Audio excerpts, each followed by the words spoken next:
O texto evangélico lembra que não deve o homem separar o que Deus uniu.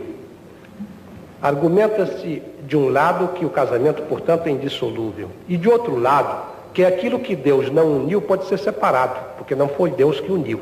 Pergunta então como os mentores espirituais de Chico Xavier interpretariam o texto bíblico.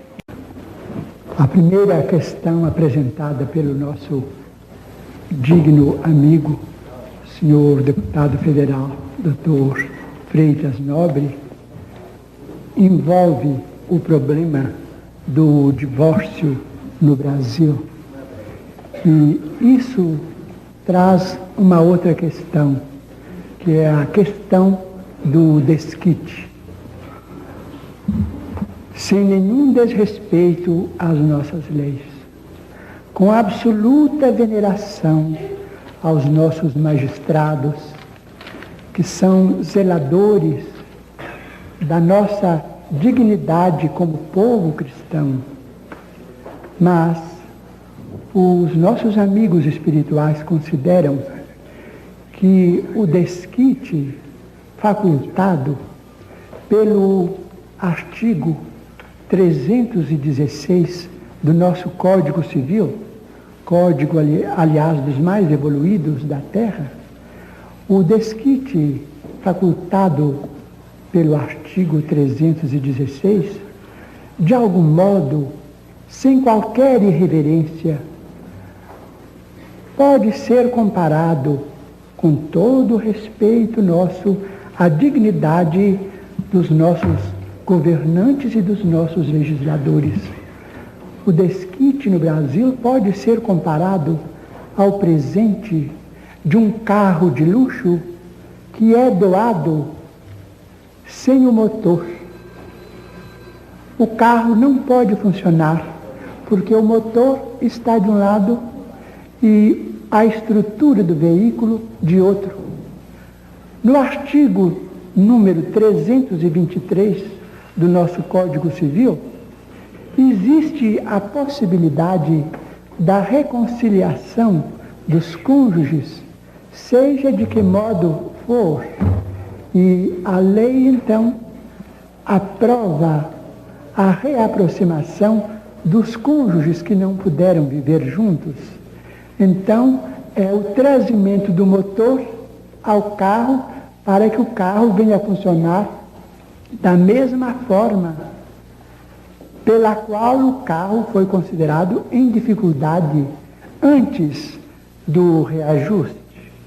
Por isso mesmo, nós que hoje vivemos em dimensões econômicas diferentes, em dimensões de intercâmbio diferentes, dimensões comerciais, dimensões diplomáticas muito diferentes daquelas que nos caracterizavam até 1916, quando o nosso código era herdeiro de muitas das idiosincrasias do Código de Napoleão, e já diferentes da Lei 4.121, de 27 de agosto de 1962, considerada como sendo o Estatuto da Mulher Casada.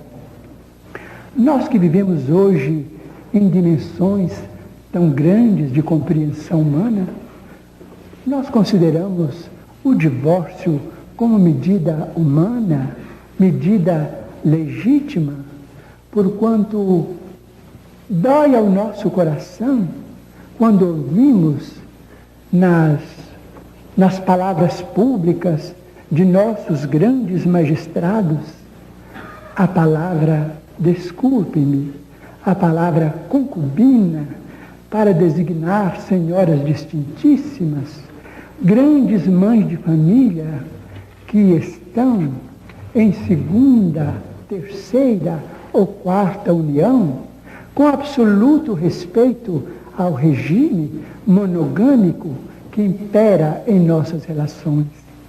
Peçamos a Deus que as nossas autoridades possam ouvir os nossos sentimentos, mas não apressadamente, porque as leis não devem se alterar de um dia para outro, para que determinadas alas de criaturas ainda não matriculadas na escola da compreensão humana, da ternura humana, venham a abusar da magnanimidade de nossos preceitos legais.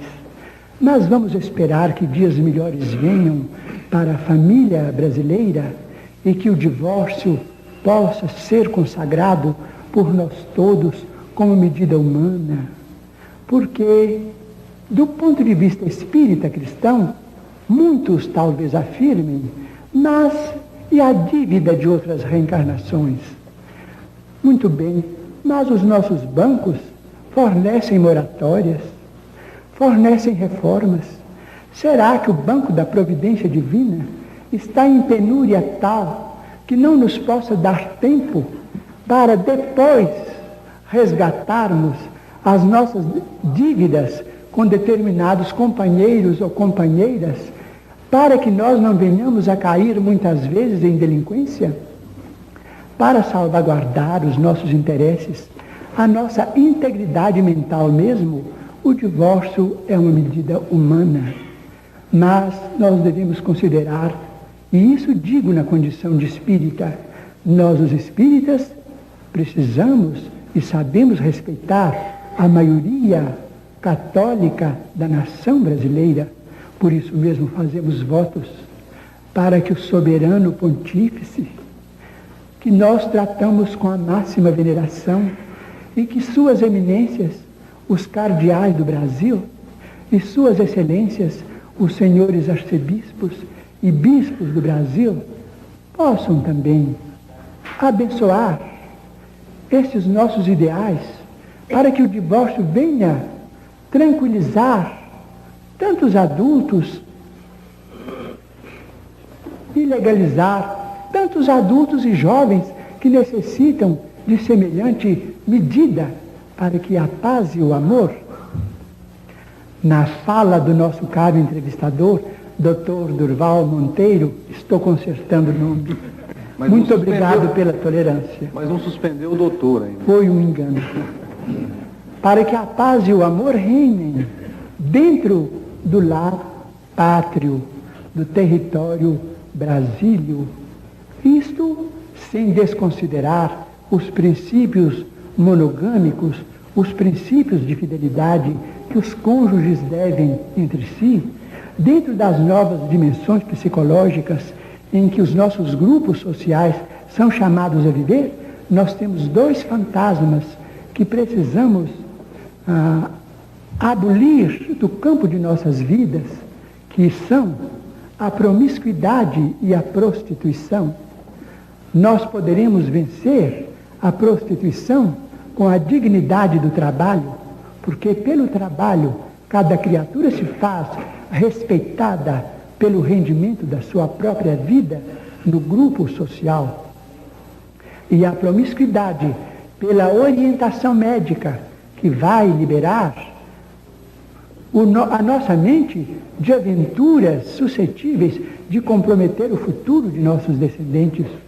Mas o divórcio, medida humana, sem nenhum desrespeito à família brasileira, que é profundamente cristã, é medida humana, mas devemos esperar que os nossos magistrados reconsiderem os pontos de vista em andamento e que processos novos de vivência possam inspirar essa lei de libertação, que é uma lei justa, em favor da paz de nossos lares, com emancipação para o homem e emancipação para a mulher, sem as ilusões e as fantasias do amor possessivo, do amor egoístico de um lado ou de outro, porque cada um é senhor do seu próprio destino.